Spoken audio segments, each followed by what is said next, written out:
Alright guys, this is the most requested add-on video, so we're just going to go ahead and take care of this. I'm going to show you guys how to get Emulation Station running properly on your Project Eris build. This is Steve from Restalgia, and let's get started.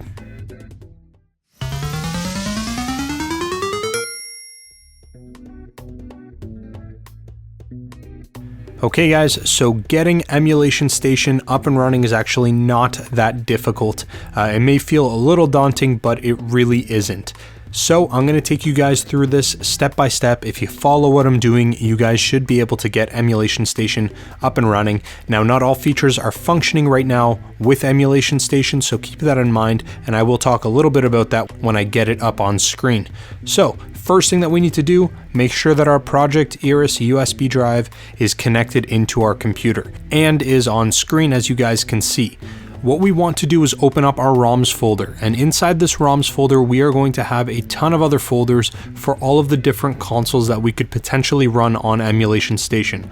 Now please keep in mind PSP, Nintendo DS, things like that, you are going to get a million times better performance using the standalone apps, which I've previously covered in some of my other videos, than you will in Emulation Station.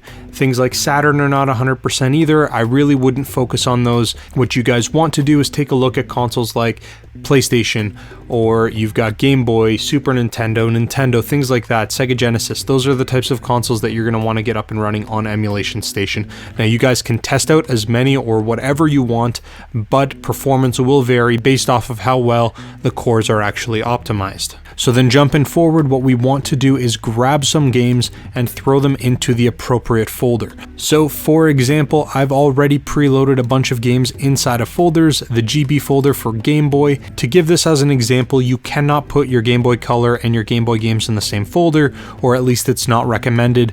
There is a separate folder for Game Boy Color, which is right over here, GBC. So I've got Game Boy in there. I've also loaded up Game Boy Advance, and then I've got a few other consoles as well. But that's more or less it in terms of loading your games in. This is going to be the same as we did in our PSP video and the same as we did in our Nintendo DS video. The next thing that we need to do is we need to make sure that we have the proper cores to run these games. Without those cores, what's going to happen is when you run Emulation Station, the games will show up, and when you click on them to run, it'll take you to a black screen and then right back into your menu. And that's just because there isn't a core that's able to actually run those games. So we need to make sure that we get the proper core set and we put it in the proper location. So what I'm going to do first is show you guys where that proper location is. If we go back to the root of our USB drive, we're going to go into Project Eris, then we're going to go into OPT, then we are going to go into RetroArch, then we're going to go into Config, and then RetroArch one more time. And what you're going to see here is all of the folders that you may be familiar with seeing if you are familiar with any sort of the RetroArch builds that we've had on either BleemSync, AutoBleem, or any of the other previous builds that we've been using. What we want to do is jump into our cores folder, and what you're going to notice is mine already has all of the cores there, but what you should do if you don't have any of the cores, or if you only have the PlayStation core that would come stock in there, you're going to want to jump over to this website over here. And I'm just going to pull it right on over and put it up on screen here. I will leave a link to this in the description down below so you guys can go ahead and shoot over and grab it. Now you can either pick and choose the core specifically that you want, download it, and then throw it into your core folder, but what I did is I actually grabbed them all, and the easiest way to do that is if you go into the zip folder right over here, there's going to be something called allcores.zip. If you click on that, you can actually save that right to your desktop, and then you can extract that. I'll show you guys really quickly. So I've got that right over here, and just to show you guys what is inside of that, if I extract it, which should only take a few seconds, when you open up that folder, all the cores are going to be in here. You can grab them all, and then you can just dump them onto your USB drive. And it's really that simple. The only other thing that I want to mention here that's going to be pertinent to Emulation Station or even RetroArch is that some of the consoles are going to need BIOS files. For example, if you're trying to run Sega CD, you need to make sure you've got the BIOS files. And the place that those need to go is actually quite simple. If you just press the back button, there should be a Systems folder, and when you click on System, this is where all of your BIOS files are going to live. So for example, I've got my Sega CD BIOS files right over here. and I've got anything else that I could possibly need for now. Additionally, it is important to note that if you don't have a system file here, then you just need to create one. So you'll create a new folder, you'll label it as system, and then you can dump your BIOS files in there. Now, obviously, I can't tell you guys where to get BIOS files. I have to leave that in your hands for obvious reasons, but it's not too difficult. You guys should be able to figure it out on your own. But now that we've got our BIOS files taken care of, and we've got our cores loaded, and we've got some games loaded up, there's not a whole lot left. What we want to do is go ahead and grab our USB drive, pop that into our PlayStation Classic, and jump onto Emulation Station. So I'm going to go ahead and do that. Alright, so we've got our PlayStation Classic up and running now. One thing that I do want to mention is that it's not a bad idea to get the Wi-Fi dongle and the OTG adapter that I have made reference to multiple times in the past, and I've got links in the description as well, so you guys can get your networking up and running. This will be helpful later on if you guys are looking to scrape artwork and things of that nature. Now, currently the scraper is not functioning, but we'll go ahead and jump into Emulation Station first, and then I'll kind of show you guys exactly what I mean by that. So let's go ahead and jump right on into it. Now, if this is your very first time loading up Emulation Station, right about now you're going to get something on screen, and it's going to look a little bit like this, and it's going to say, hey, we've detected that there is a controller, but we need to configure it, so let's go ahead and do that.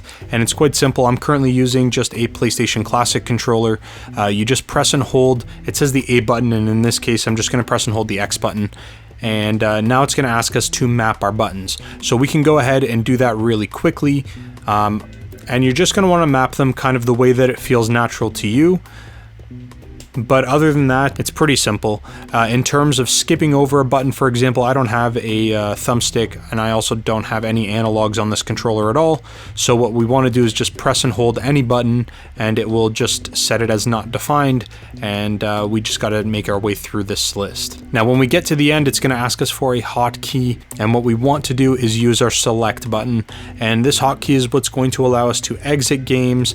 It's going to allow us to enter into some of the back-end menus or things like that. So it's important to make sure that you have it set, and like I said, I do like to use the select button, so that's what I'm going to do in this case, and that's pretty much it.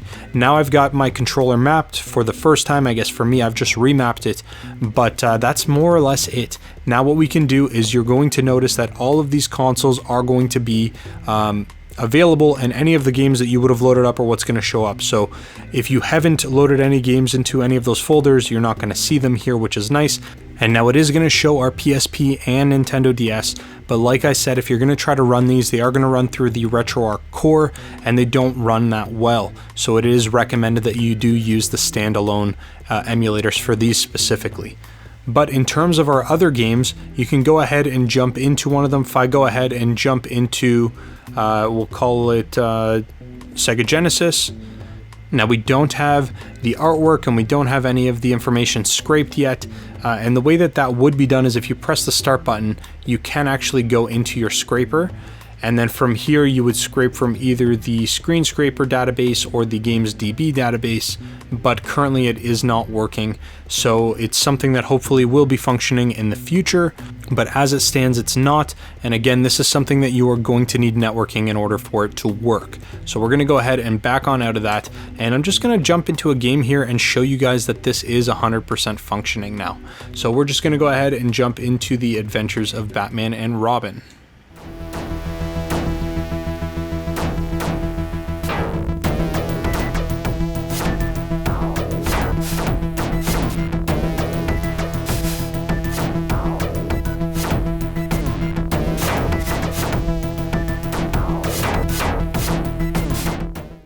And there you have it. The games run really, really well, and that's the nice thing about the PlayStation Classic. A lot of people will say, you know, which is the best mini console, and honestly, I would say that the PlayStation Classic is the most capable, and it can run the most amount of things. So I really love having Emulation Station up on this build specifically. I think it's a great option. But that is more or less it, guys. In terms of additional themes, if you go into Start and you go into your UI settings, There are different themes that can be set. Now, currently only the simple theme is available and it looks nice, but if you do want to try other themes, what you are going to need to do is download those theme folders and then add them onto your USB yourself. And the way that you would get there is just going into the Project Eris folder, the OPT folder, then you're going to want to go into the Emulation Station folder, and there's a themes folder there, and you just dump them in there. But that's pretty much it. Other than that, this should get you guys up and running. Please let me know in the comment section below if you guys have any questions or if you run into any obstacles. I would be more than happy to try to help you guys out. Additionally, if you join the Discord, there are a ton of people in there that can get you guys up and running, and there's a ton of people in there that know a lot more than I do. So definitely join that Discord if you haven't already and if you need some support. But again, that's all I've got. Thank you so very much for watching. Please consider subscribing to the channel. I genuinely appreciate it, and I will talk to you guys again real soon.